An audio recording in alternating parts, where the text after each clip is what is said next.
within each of us a twin destiny, the natural and the supernatural.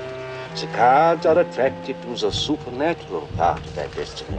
The terrifying horror of a dreaded man called Dr. Terror, who, with his deck of mystic cards, could foretell destiny. Horrors the screen has never before dared to depict. Of all kind of the films from my childhood, Amicus ones were always piqued my interest because of the invariable format was something that I adored, which is the idea of this telling of 4 or 5 stories in one package. One of the interesting things about Amicus, given that they became second only to Hammer really as a producer of British horror films, is that it was set up by a couple of New Yorkers. Roughly speaking, Max J. Rosenberg was the businessman, and he stayed in the New York office for the most part. Milton Subotsky was the creative director, if you like, and he in fact relocated to England. And ostensibly their aim was to get their hands on some of the money from the Eady levy, which was a tax incentive for filmmakers. So it's set up for business reasons, but Milton Subotsky, I think, had a real love of film, and horror film and genre film in particular. Milton Subotsky had the idea for writing some of these stories as early as 1948, when he was working on a TV show called Lights Out. And they kind of lay dormant for a while. And in 1957, he resurrected them and had this idea that he'd make a 2.5-hour film of 6 stories, which he would then cut up later on into a TV series and get Boris Karloff to introduce. It didn't happen, but one of the stories, because Subotsky, great producer, didn't want to lose anything, one of the stories was called Witchcraft, and a couple of years later he got George Baxt to write the scripts for City of the Dead based on this story. So that was one of the stories that was originally going to be in his Dr. Terror's Tales of Horror, I think it was called. It wasn't the House of Horror at the time, it was called Tales of Horror. Subotsky hit upon a fantastic title, Dr. Terror's House of Horrors. There had been a film, which I believe is now lost, back in the early 40s with that title, which rather naughtily cannibalized chunks of old feature films and slung them together with newly shot linking material. So that's where Subotsky got the title. I think where his horror films are concerned, the really important formative influence for him was that in the late 40s, he was writing half-hour television scripts, self-contained stories that had to be told very economically, very punctually. And another thing he did at this period was cut up old westerns for sale to television, and he used to eviscerate these westerns and reduce them too to 26-minute slots. And by his own account, this gave him a very good grasp of how to tell stories as economically as possible. He admitted quite openly that his inspiration for making Dr. Terror's House of Horrors was the Ealing film Dead of Night, made in 1945.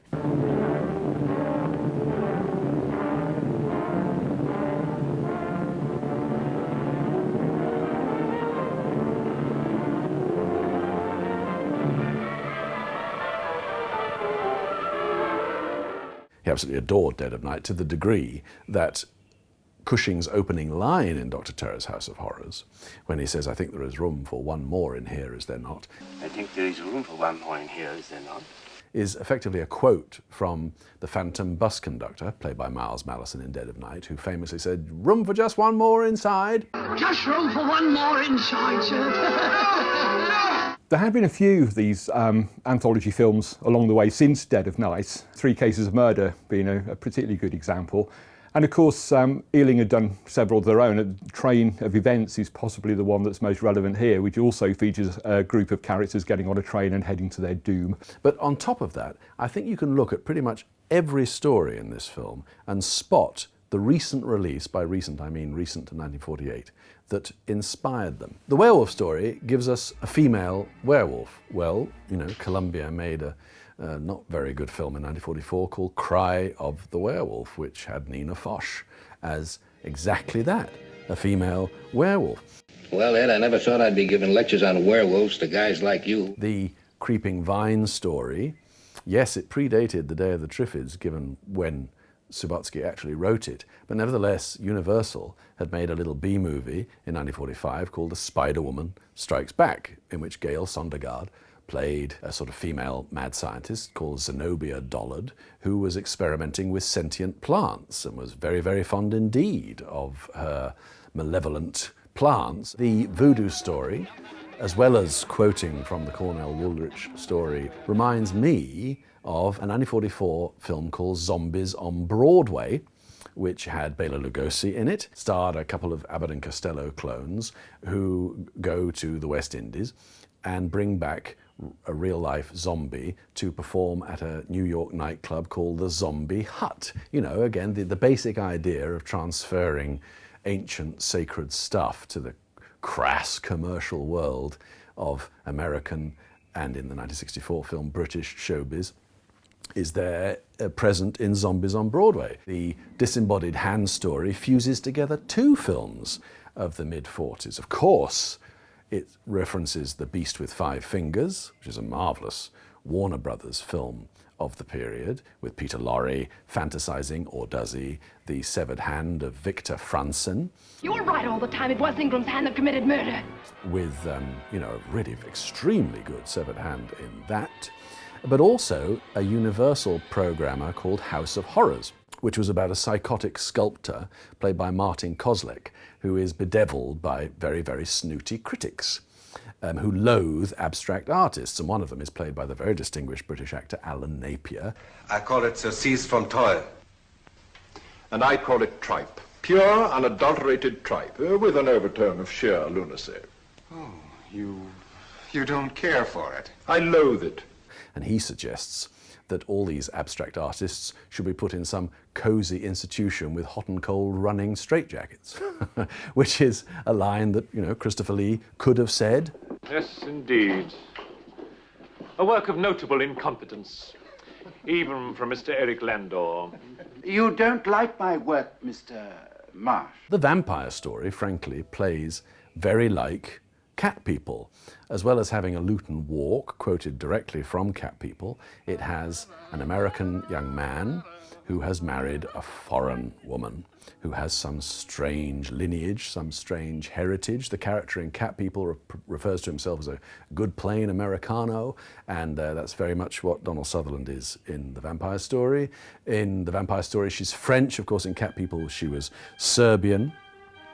There is also a very dodgy doctor. There's a very dodgy psychiatrist in Cat People. So when Subotsky said, and he did point out in 1972 or 3, that Dr. Terror's House of Horrors is where it all began. The script was an original. I wrote it all myself. I don't think he was being strictly honest there. Now, there's nothing wrong with that. Frankly, there's nothing original under the sun, is there? But when you do consider that it was written in 1948, and you think about the horror movies that Subotsky is very likely to have seen in the 2 or 3 years preceding that, then I think you can see the bare bones of Dr. Terror's House of Horrors laid out exactly. To most young audiences at the time, this would have seemed like quite a fresh new idea. He thought, well, if I do one, I'll have a vampire, a werewolf, and it seems like the classic thing you would do. It maybe seems obvious now, but to think that that was a film that was laid out for audiences to watch in 1960s, that would have been quite something, I think. What a fantastic treat to get all those monsters in one film. Before Dr. Terror's House of Horrors was released, I think there was a feeling that this film was going to do some business, because somebody organised with Pan Books to do a novelisation of Dr. Terror's House of Horrors, and they picked the king of British novelisations at that time, John Burke, which is here, and it's a very, very good novelisation. And John Burke had the great thrill of his novelisation being translated into German. And it came out as Die Todeskarten des Dr. Schreck, the death cards of Dr. Schreck. And for some strange reason, previous DVD releases of this film here have included the German title sequence, which always struck me as a bit strange. The terrifying horror of a dreaded man called Dr. Terror, who, with his deck of mystic cards, could foretell destiny. Dr. Terror's House of Horrors was shot at Shepperton. The budget, I gather, was around £100,000. And in fact, it's all completely studio-based. It's in Technicolor and Techniscope. Now, Techniscope was a widescreen format, clearly a scope format, but it was a budget scope format, as it were. It was what's called a 2-perf system, so that you'd get double the amount of images on each frame. So you only used half the amount of film. So this was very popular with the lower budget filmmakers. So when you blew it up to big screen size, it It looks slightly more grainy than CinemaScope and the better scope format. But still, it looked good on the poster. You could really see that the money was on the screen. He was entrusting Freddie Francis with the responsibility of Amicus's first horror film. Well, Freddie Francis had been a great cinematographer before he turned director. He turned director in 1962 with a film called 2 and 2 Make 6. And he went to work for Hammer Films. He'd made two of their psychological thrillers, Nightmare and Paranoiac, both in 1962. And late in 1963, he'd actually progressed to Hammer's Gothic area by taking over from Terence Fisher in their Frankenstein series, directing The Evil of Frankenstein. Freddie Francis was very much the sort of coming man. He was seen as a safe pair of hands. His cinematography, you know, was Oscar-winning, in fact. With this film, that's a really important element of his contribution. Obviously, he was working with Alan Hume, the cinematographer, because it's one of the things that really makes the film. Sequences like the linking sequence within the train carriage. It's a very, very limited space they've got to use in there, but he does some very creative things with that space. The wonderful lighting, the sort of green lighting, which is sort of shining on Peter Cushing's bag as he's turning over the cards. All these things really create a fantastic atmosphere with, as I said, with very little resource, in fact. Clearly getting such a fantastic bunch of actors together was really key. Excuse me? The arrival of each one of them and thinking, oh, these are our principals, was always a lovely thing to kind of to enjoy. You know, you think, oh, I wonder what his story's going to be. And there are 5 gentlemen, and then a 6th arrives in the form of Peter Cushing. Peter's entrance is great, with a hand wiping clear the mist from the window. Pardon me, I think there is room for one more in here. He's having fun with that voice, because you don't quite know where he's from. It's literally like he is in disguise. He's got his box of tricks out, and they've thought you could have a beard, you could have eyebrows, you could have a hat. He obviously has gone with all of it. We'll have all of them. Which is probably what I would do. Because I think the first thing to say about Dr. Terror's House of Horrors is there isn't a house of horror. There's no house. This deck can forewarn us. I call it my House of Horrors. Even that is a twist in its own weird way, that they're not getting on a train to go to a house now 5 stories told to them. This is going to happen right here in the carriage, and that's delicious, I think. Dr. Schreck, Doctor of Metaphysics? And he has his explanation of his name. Schreck is a German word, isn't it? Means fright, fear, something like that. The more exact translation would be terror. And it's a great word, terror, because it's very rarely used, I think. It always feels quite chilling when placed carefully, and in this context it's quite apt. And lovely to have him as kind of the evil one. Subotsky's real coup in making this film was in getting together Peter Cushing and Christopher Lee. They were already fused in the public mind as the great totemic figures of the British horror boom, and Subotsky got them. The science which investigates the first principles of nature and thought. And nonsense. It's a transitional moment because Cushing's supremacy is beginning to shift. At the time of this film, he gets a special credit, and Peter Cushing, as Dr. Schreck. But Christopher Lee is actually top billed, and so there's a sort of power shift going on. If change is possible. Really? Do we have to suffer all this nonsense? The wonderful chemistry between them is right there for you. Lee is the classic debunker, you know, referring to the whole lunatic fringe, of which Schreck is obviously an exemplar, and Cushing just, you know, it just has that wonderful calm gravitas, just looking at all these guys, knowing what's in store for them. Spiritualists, table rappers, the entire lunatic fringe. They've been exposed for the charlatans they are over and over again. And curiously enough, in 1971, they were together again on a train in an Anglo-Spanish film called Horror Express. Travel with us, if you dare, on the Horror Express. I think in a way, Subotsky, in casting them in the roles he cast them in, was riffing on their public personas, if you like. Because when Cushing arrives and announces himself as Dr. Schreck, i.e. Terror, he actually says an unfortunate misnomer, for I am the mildest of men. And of course, to those in the know, Cushing was the gentleman of horror. An unfortunate misnomer, for I am the mildest of men. However, I sometimes foretell things that are frightening. And again, with Lee is absolutely perfectly cast because the Franklin Marsh character plays to me like a parody of the industry persona that he had. I think people felt that, you know, he was the perfect professional and a very good actor, but I think there was a perception that he was rather stiff and unyielding, and some people, you know, have suggested even slightly pompous. Anybody who believes that will believe anything. I can tell you from personal experience, he actually wasn't any of these things. I must warn you, gentlemen, this is undoubtedly a well-rehearsed prelude to some shabby form of confidence trick. But what's brilliant about him in this, I think, is just the petulance of the character. It's very different in Christopher Lee. I watched it again recently and loved it for it not being like the Lee we've maybe just come to expect. You can fool all these others as much as you please, Doctor, but kindly leave me out of it. Because it was early and he was younger, and maybe it was beaten out of him, but it just felt like it was a different way to go with that character, and lovely, and there were really great choices he made. Most informed people have heard of Franklin Marsh, art critic. The "don't you know who I am" thing is entirely in keeping with his character. He's so self-important, he's so pompous that he looks slightly crestfallen. Well, I've never heard of you. That even a lowly jazz musician doesn't know who he is. That would have crushed Franklin Marsh, to be honest. Hey, that's a funny-looking deck, man. How do you play poker with these? The tarot, if we believe Christopher Lee, of course.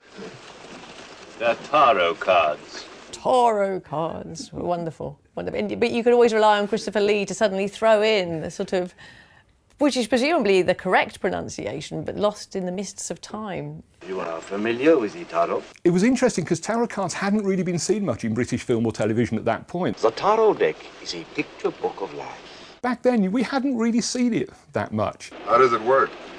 The person whose fortune is to be told touches the cards 3 times. That you tap the cards 3 times, and then he shuffles them. And then he deals out the 4 cards, and the 5th is the kind of the ultimate fate. If you actually look at the cards that he lays down, most of them do sort of relate in some way to what's coming up in the story. So Subotsky, or someone at Amicus, clearly thought that one through. I think it's quite interesting that it's a very international cast of characters as well. Donald Sutherland and Neil McCallum were both Canadian. Alan Freeman obviously was Australian. And of course, in a way, they had to be, because had they all been English, there's no way they would have talked to each other on public transport, because that's just not done. The terrifying horror of the dead, entombed for 200 years, that creeps its way back to terrorize the living.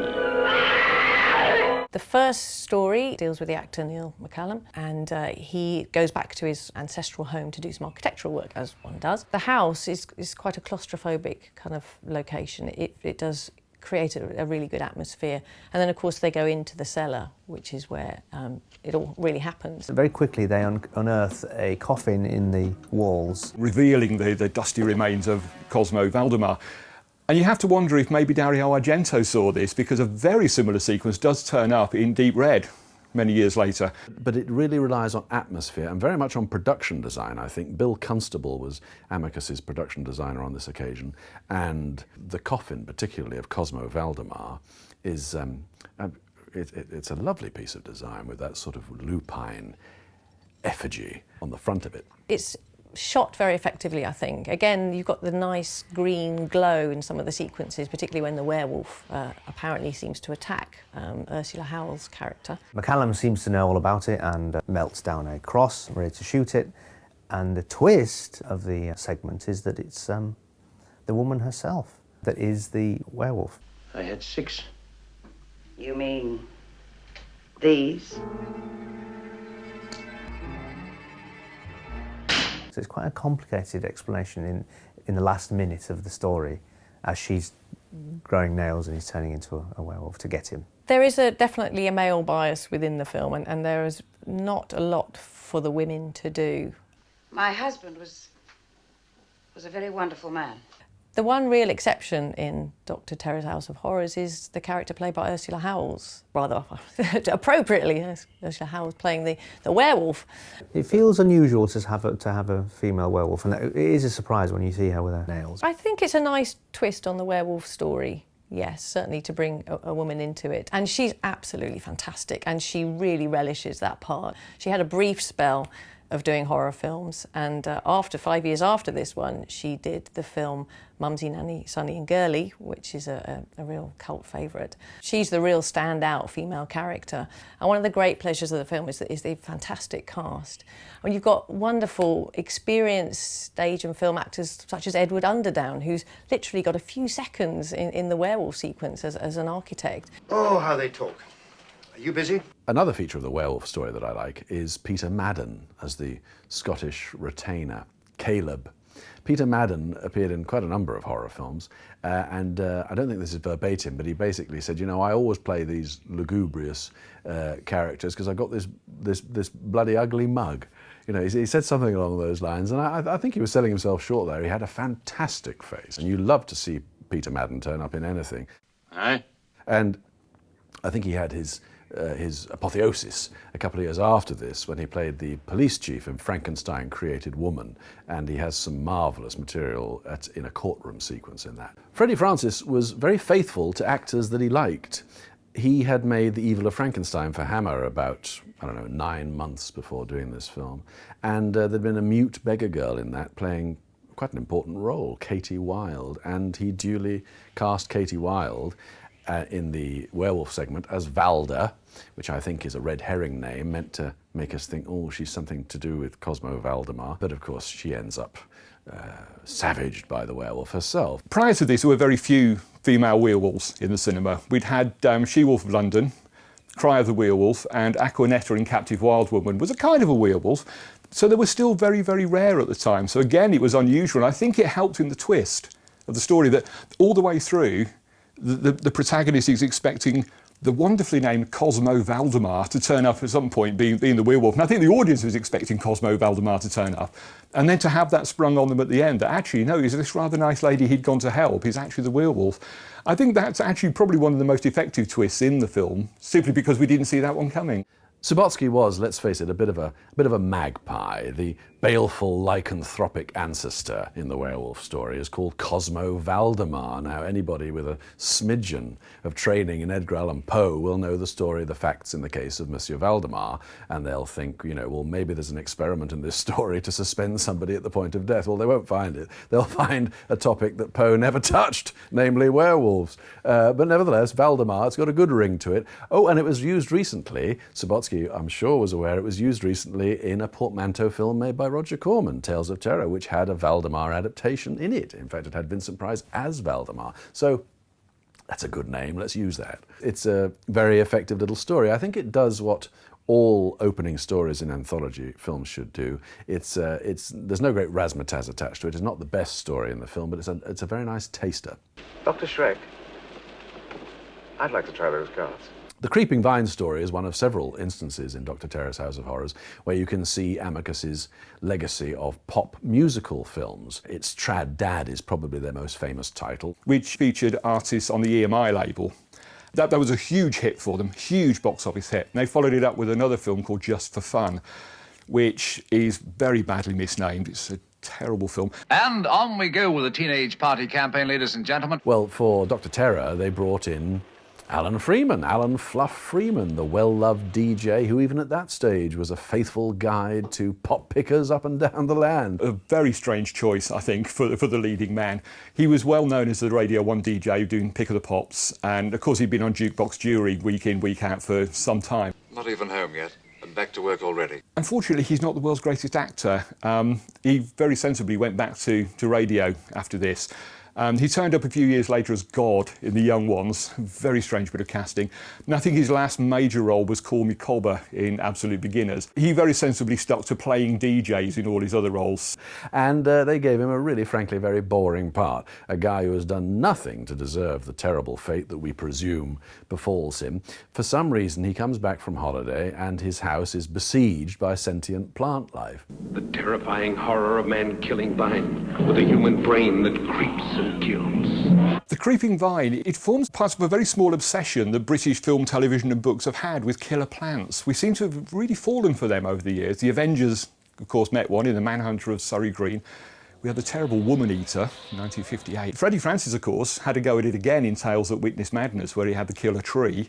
And the daddy of them all, of course, was Day of the Triffids. It started when the Earth passed through a storm of meteorites that transformed a strange breed of carnivorous plants known as triffids into flesh-eating, man-killing monsters. Freddie Francis had actually co-directed, just a couple of years earlier, the film version of The Day of the Triffids.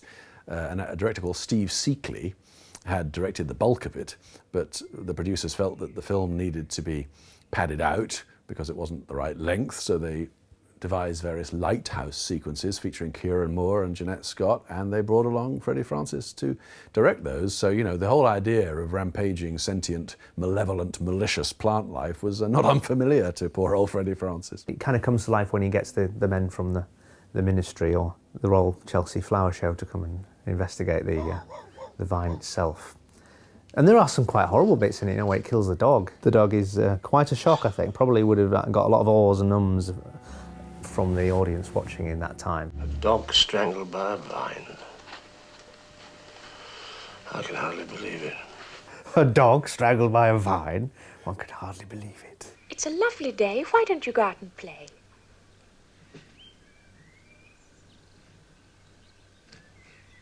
It isn't any fun without Rusty. She was really good, and she does that line really well, and there's a lot of subtlety in the pause before she says it. Yeah, I thought she was very good, having worked with children. Played by Sarah Nichols, as she was called then. Now she goes by the name of Phoebe Nichols. She was 7 or 8 years old, I think, at the time the film was made. And of course she went on to have a long acting career. She appeared most notably in The Elephant Man, and she's also the mother of Tom Sturridge. Now, John Burke, the guy who novelised Dr. Terror's House of Horrors, was permitted to come on the set and watch the filming, and he told Johnny Mains, who is himself an anthologist and who befriended him in the last years of his life, he told Johnny Mains that he saw the shooting of the Creeping Vine story, and he could confirm that Bernard Lee was the worse for drink, to put it mildly. And you do wonder if perhaps he'd seen the script and thought, I'm not going to get through that line without a little tipple firsthand. Basically had to be shot sitting down. And yet, Bernard Lee, who was probably sitting there thinking, you know, I've just done Goldfinger with Sean Connery and now I'm having to talk about sentient plant life. Nevertheless, he brings that same M-like authority to this man from the Ministry. A plant like that could take over the world. And Jeremy Kemp is the other man from the Ministry, you know, who has the ignominious end, being strangled by a creeping vine. And you just watch this episode and you think, well, I can admire what they're trying for here, but it doesn't quite work. The Creeping Vine also has a very nice actress in it called Anne Bell, who just not long ago, in September '63, had played a major role in a now lost Nigel Neal play called The Road for the BBC. So she was used to better parts than she gets in this film. Lunch will be ready in a few moments.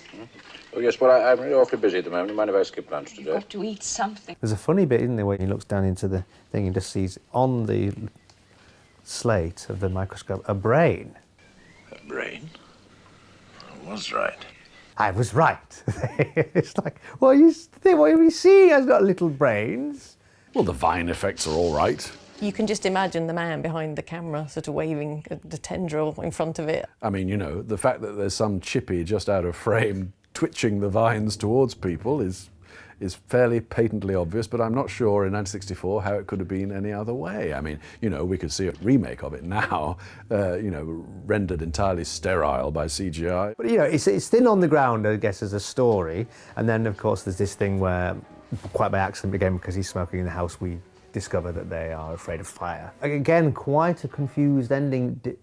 Do they get away? He goes out to get help, and then they are patting out the fire. The creeping vine itself has become impervious to fire, has it? And then therefore, is he going to be dead inside?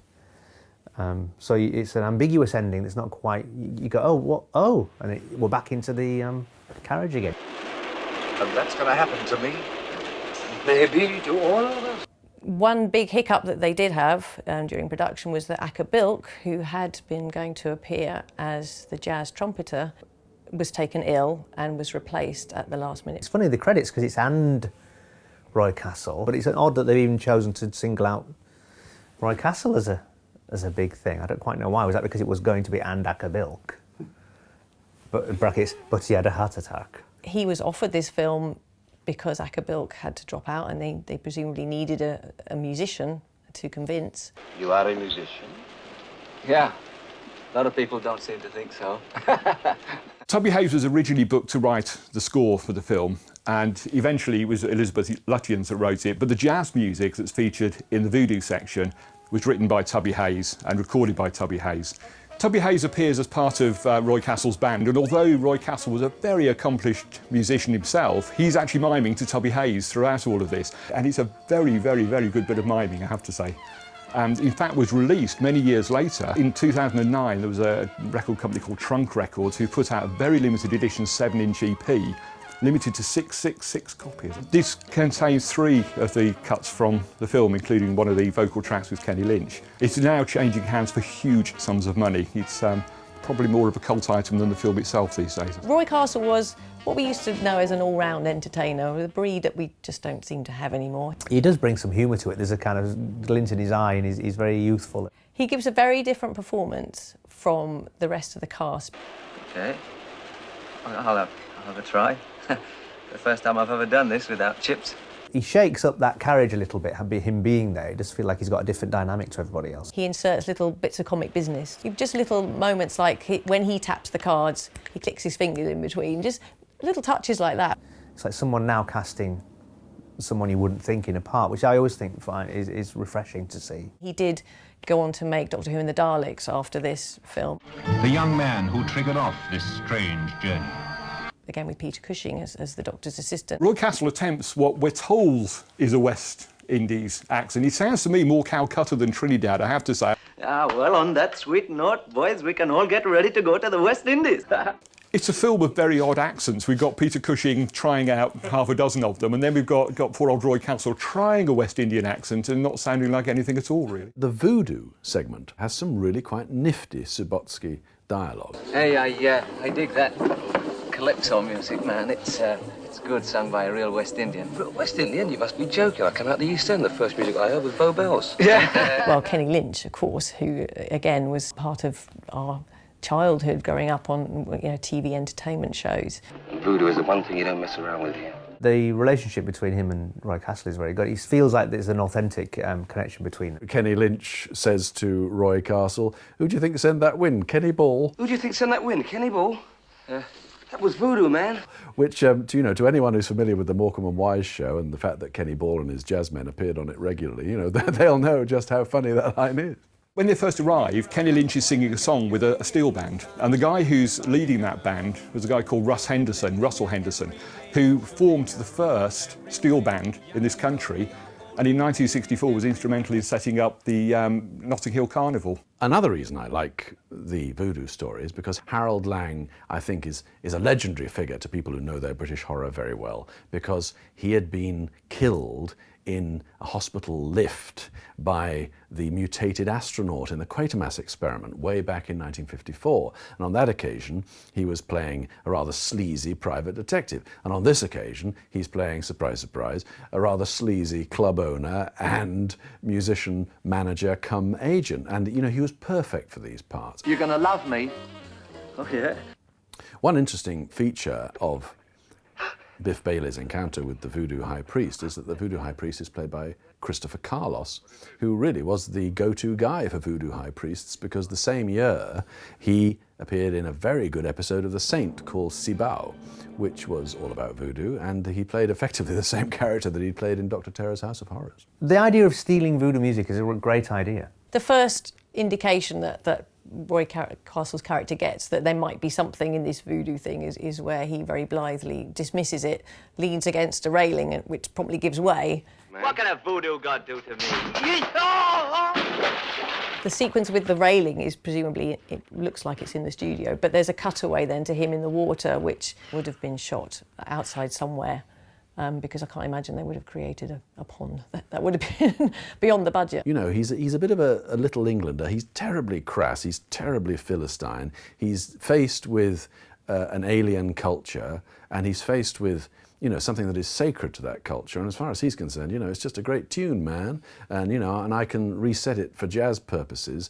It belongs to the god Damballa, known only to his own people For centuries. Oh, well, if it's that old, then it's out of copyright. Kind of in a petulant way says, well, it's out of copyright, I can.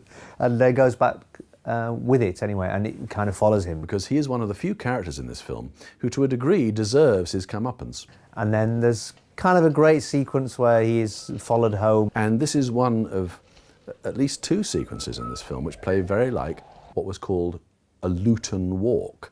Val Luton had produced a number of very good chillers in the early 40s for RKO, which patented scenes where characters were stealthily pursued through streets or parks or whatever it may be. And there would then be a Luton bus, as it was called. What really started up the whole tradition of the jump scare. And, you know, these are used in the pursuit of Roy Castle. There's some really nice shock moments in there. Well, also, when you think about you only got 10 minutes for these stories, to actually invest a few minutes doing that, building up and allowing the air in it, that's a choice that, you know, it's a considered choice that's a filmmaker knowing what he's doing. And it has that great bit in it, but there's a lovely thing to have done then, where he stumbles upon the poster of Dr. Terror's House of Horrors. And it's got some odd credits on this thing. The production is credited to Amicus/Regal. And Regal Entertainment was run by a guy called Joe Vigoda, who was the real hero of Dr. Terror's House of Horrors. He actually ended up putting up 3/4 of the budget for it. A deal with an American company had fallen through, and Vigoda stepped in, and he ran Regal Distributors.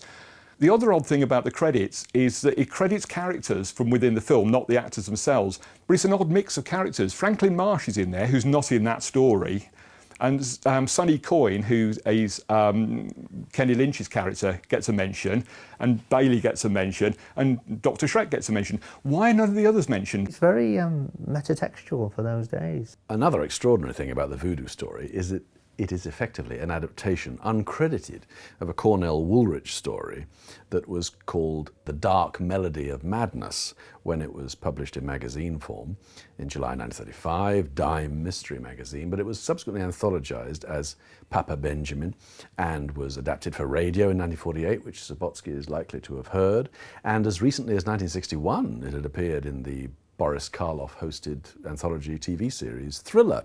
And Subotsky appears to have appropriated it without any form of credit whatsoever. Voodoo wasn't unheard of in the cinema at this point. We'd had I Walked with a Zombie, White Zombie. Curse of the Voodoo by Lindsay Shonteff just preceded this film. It was mostly related to the Haitian zombie thing at the time. But it was one of the first of the British films to do it. He's messed with voodoo jazz, and he shouldn't have done. And he's punished for it. That'll teach me not to steal tunes. I think my favourite segment would be the Disembodied Hand, because of Christopher Lee's performance in it. What does it mean? I'll tell you what it means. Absolutely nothing. When he gets in that carriage, you think the last thing he's ever going to do is agree to have his fortune read. When he finally relents and goes, very well, it's interesting. Very well. Very well. Shuffle your cards. Foretell my destiny. I think it's interesting that Christopher Lee is the only one who doesn't tap the cards. I kind of love it for that, the idea that Christopher Lee doesn't tap the cards. We know the setup now, we don't need to see it and get on with it. So and it's too strange to just be, we forgot to film it. And it's clearly you go straight into it. But yes, it's an odd choice. I'd love to know the thought process behind it. His sequence opens with him in an art gallery doing what he does best, which is criticising art. Well, I don't think there's very much more that we can say about that particular atrocity. He's playing, effectively, to some degree anyway, a normal guy. You know, he's an art critic. He's seen in offices typing up his reports. He's a fellow who gives everyone a round in the pub. You know, this was a bit new. We'd seen Christopher Lee as misshapen monsters, as super sexy vampires, but a guy who holds down a normal job?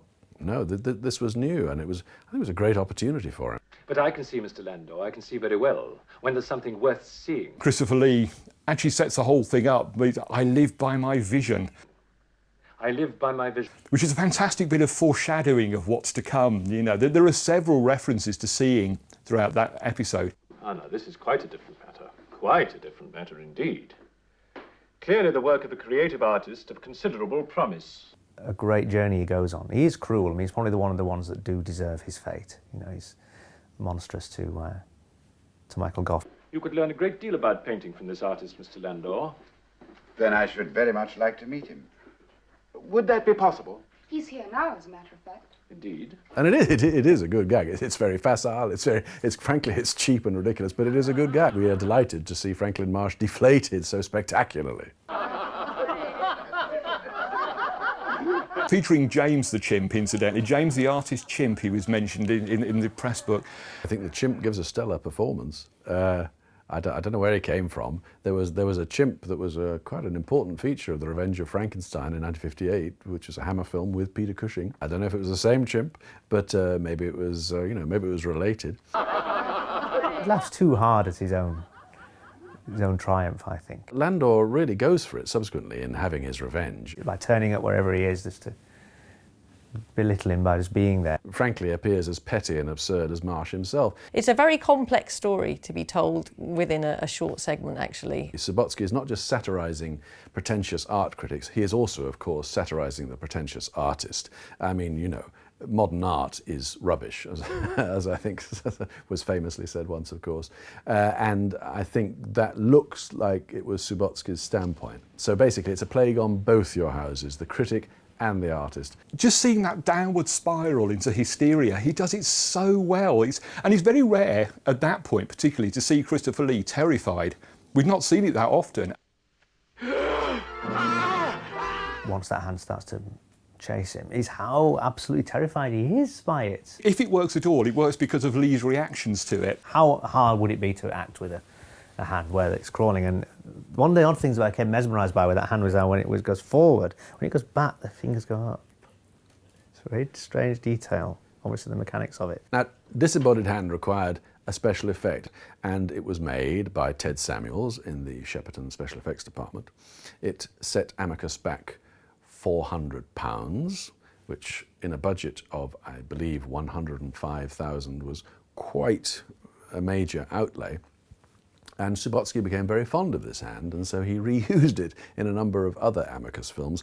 In fact, it effectively plays the central role in And Now the Screaming Starts. The dead hand that lives. And now the screaming starts. For them. And for you. And it also appears in Tales from the Crypt. So, Subotsky definitely wanted to make the most out of it. He maintained that the initial shot of it in Franklin Marsh's car, when we see from the back seat, we see it sitting behind Christopher Lee and can clearly see the seam running along here. They go to such lengths and then they've got clearly a seam there. Subotsky said, yes, they were well aware that the seam was visible, but there was just no way they couldn't use the shot. Big line along the edge. Just get a little knife, Stanley knife, and just... I'm sure you could have got it slightly better than he is. I must say, watching the film, I have no idea why they had to have that shot. They could have shot it from a different angle. They could have left that shot out altogether. But, the seam is very visible at that point, which is a great shame because for a practical effect in 1964, it's very, very good. And it looks particularly good once it's been partially incinerated. It's a really horrible thing once it's blue and black and charred. And of course, once it's blue and black and charred, you can't see that bloody seam either. And my favourite bit, you see a very close-up shot of Christopher Lee at the bar in a pub, pieing around, and a hand appears on his shoulder. The genuine terror in his face as he turns round to see a little chap, the actor Kenneth Cove, asking Christopher Lee to buy him a drink. The budgetary restrictions meant that they were pretty well confined to the studio nearly the whole time. And the only time we definitely see the outside world is when Christopher Lee's allowed to go out and try and dispose of the hand. He tries to dispose of it in a lake, which may well have served double duty as the lake that poor old Roy Castle falls into. The Disembodied Hand story is another instance of Freddie Francis being faithful to actors he particularly liked. There's a couple of little really nice cameos. Isla Blair plays the assistant in the gallery who brings out the chimpanzee. Isla Blair, and 5 years down the line, 1969, she played one of Christopher Lee's beauteous victims in a very good Hammer horror called Taste the Blood of Dracula. Frank Forsyth turns up as the Toastmaster. Hedger Wallace turns up just as a doctor.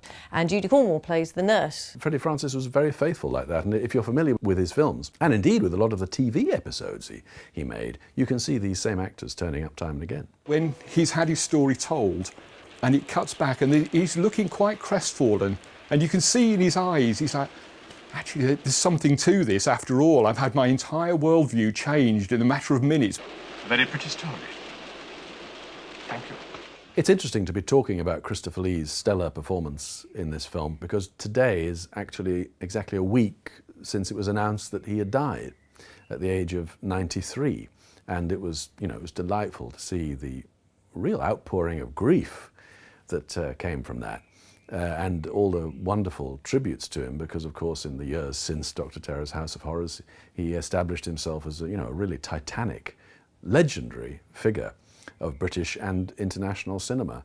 I wrote a book about him, in point of fact, and that involved a good couple of years working quite closely with him, sifting through his immense archive and getting to know him quite well. And he really wasn't that Franklin Marsh type figure that people imagine. He was, underneath that exterior, he was very funny, dryly witty man. He had wonderful boyish enthusiasms, frankly. He'd show you his collection of Special Forces insignia with such delightful enthusiasm, and was so wonderfully helpful writing the book. Had no desire to be obstructive in any way. He didn't want it to be a whitewash of any kind. He wanted it to, tell it as it was.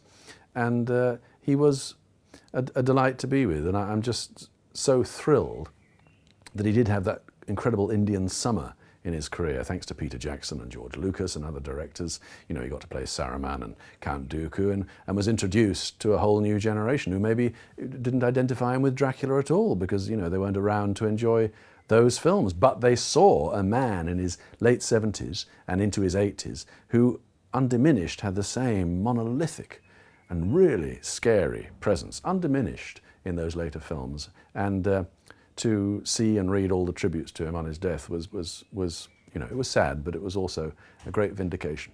So the final segment is the vampire segment. Milton Subotsky went on record saying that he couldn't take vampire stories seriously.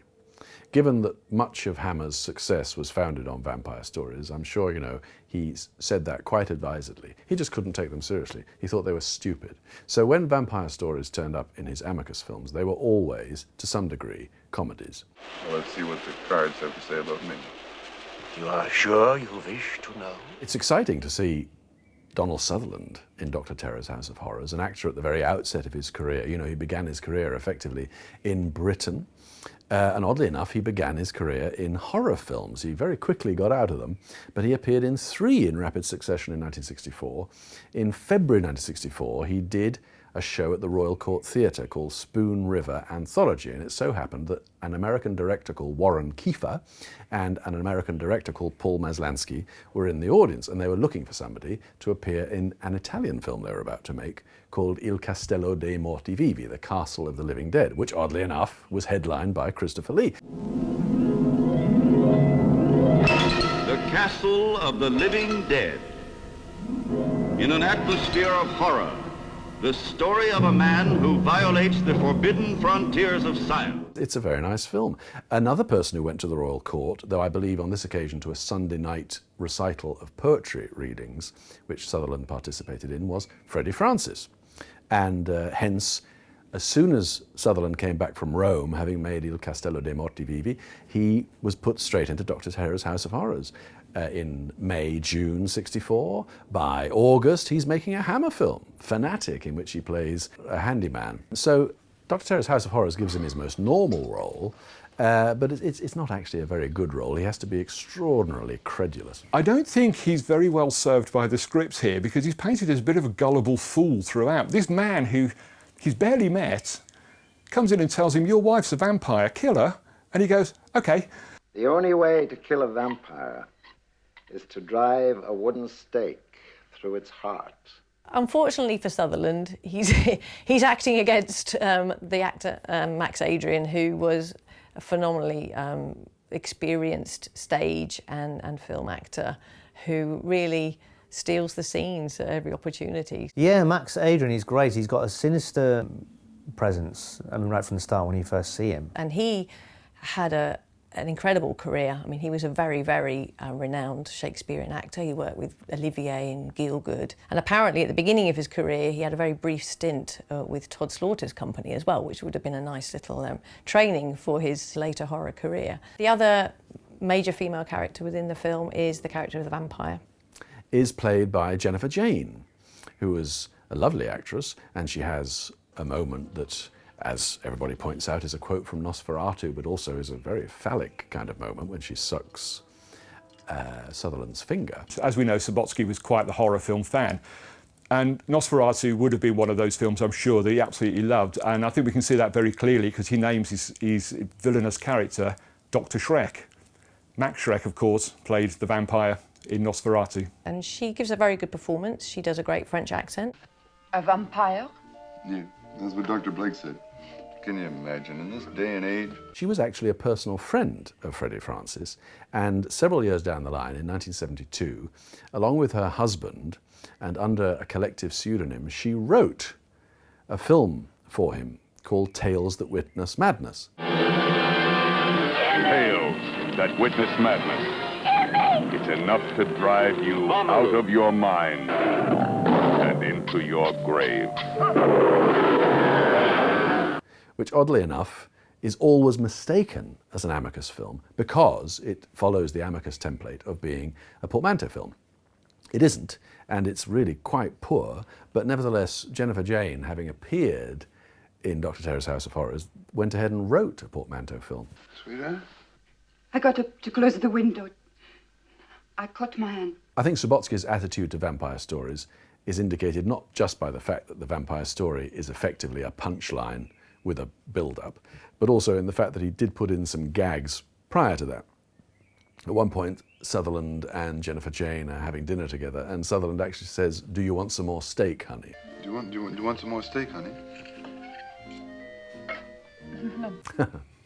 Which I think was meant to get a laugh from the more savvy members of the audience. It's a bit of a hoary old gag, it must be said. The woman who plays the mother of the boy is an actress called Irene Richmond, who came to acting late in life. And it's interesting because that segment is all set in America, but she doesn't seem to be attempting an American accent at all. Well, he always sleeps with his window open. She had been in Saturday Night and Sunday Morning, so she had a reasonably successful film career. So she's another little interesting face to look out for in there. The vampire story is the other instance in this film of a Luton walk being put in. It's very, very consciously a Luton walk, in that Max Adrian, who of course turns out to be a vampire himself, is pursued down the stairs of the Institute, and then a little twist on it all is added by the fact that Adrian decides to actually go back up the stairs to effectively pursue his pursuer back up the stairs.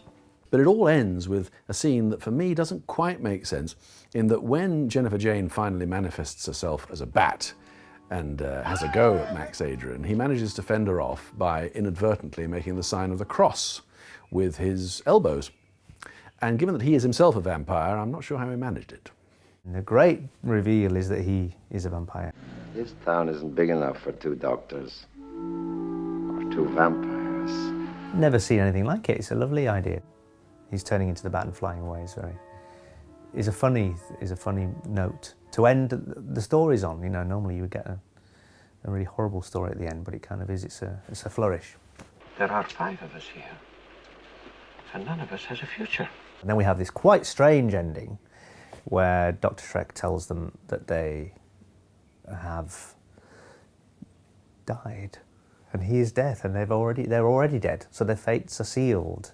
It's not quite, there's no kind of redemptive or out as far as them being, once they're in that train carriage, that's the end of them, really. They were just ordinary people. They could have been us. You know, they were just like us, and they were having this horrible retribution visited on them for no reason whatsoever. My favourite line in it, you're probably going to come to ask me, but I'll tell you now, is, have you not guessed? And he says, who are you? Who are you?